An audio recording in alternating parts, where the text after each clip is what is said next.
People envision Madison in some ways to sort of be beyond all these other issues that many of the places around the country are facing, but in fact there's some of the greatest disparities in well-being between African Americans and whites that exist anywhere else in the nation. The challenge put to Madison and the Dane County community is, what do we want our status quo to look like?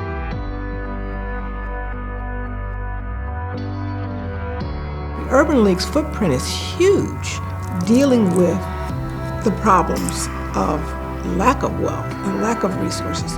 Has a unique possibility to impact families and communities at a lot of different levels. If you have a job paying you a sustainable wage, that solves a lot of the problems because you can provide for your family, for your housing needs.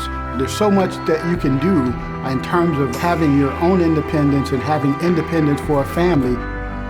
We're looking to collaborate and bring resources together so that we can create greater access to opportunity. Because what we're doing is we're preparing people not to just find jobs, but to have nice careers with these businesses.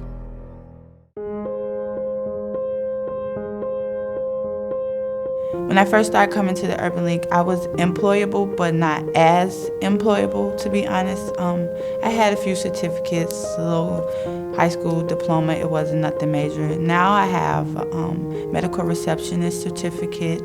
I've just completed classes at the UW, all of which I gained through people at the Urban League. My future is very, very, very bright. I'm crying a little because I'm happy. My son, his head is held high now, and he has a role model he wants to be like.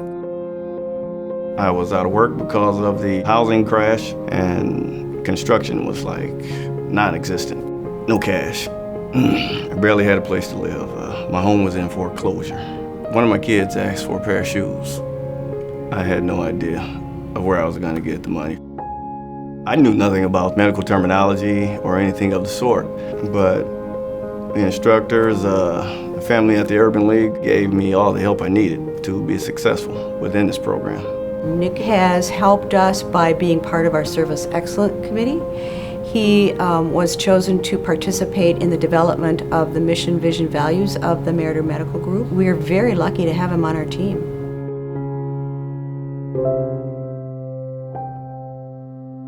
The moral issue here in Madison and Dane County is that we're one of the few communities that have the economic resources, we have the educational resources, we have the human capital to solve this. Our emphasis has to be on being that wayfinder for individuals as they look to find sustainable jobs and find a good life here in Madison. If you employed in livable wages 1,500 households, you'd lift a significant number of kids out of poverty. You'd create hope. You'd provide a network for another 1,500 people. The work is there. The question is, do we have a mindset that says, let's go and really recruit these folks? Let's encourage them. When we have a young man that walks through the door here, that goes to one of our job seminars, that later on goes through our workforce program, and then later on gets a job, and then moves up, that's hope. I'm getting ready tonight to go to my niece and nephew's graduation. I was able to stop and pick them up a graduation gift because I am now employed at Meritor. These people, excuse me for getting emotional. It's been a long road, so they have given me all these tools, and I'm very appreciative of it.